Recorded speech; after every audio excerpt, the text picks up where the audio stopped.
За речиси 50% зголемени цените на храната во последните 4 години. Ова го покажува анализата на економскиот институт Finance Think. По извештајот стои дека мерките кои се воведуваат за да го намалат притисокот од поскапувањето, краткорочно помагаат да се ублажи ударот од инфлацијата, која според последниот извештај на Завод за статистика е 4,4%.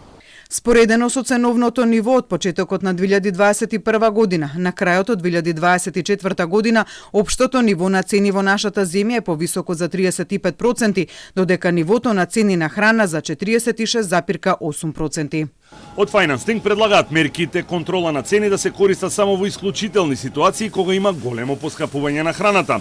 Во останатите ситуации да се користат структурни мерки кои се засновани на пазарни принципи за да се избегне моментално притискање на инфлацијата, а потоа да дојде до нагло зголемување. Според последниот извештај на статистика, инфлацијата во декември лани во однос на истиот месец 2023 година е зголемена за 4,4%.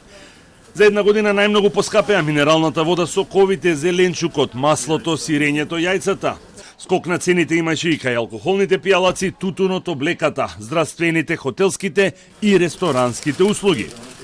Според статистика, трошоците на живот во 2024 година се зголемија за 3,5%, а цените на мало за близу 4%. Се воведоа неколку кошнички. Последната се формираше врз основ на даден збор од страна на трговците, производителите и добавувачите.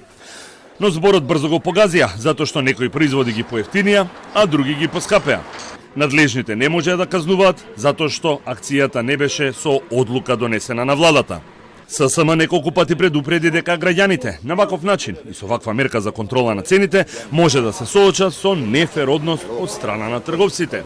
Граѓаните пак постојано во анкетите се жалат дека се е прескапо и не може да почувствуваат некакво значително намалување на цените, но од владата се уште го наблюдуваат однесувањето на трговците за да знаат дали ќе треба да воведат поригорозни мерки од типот на замрзнување на цени или маржи.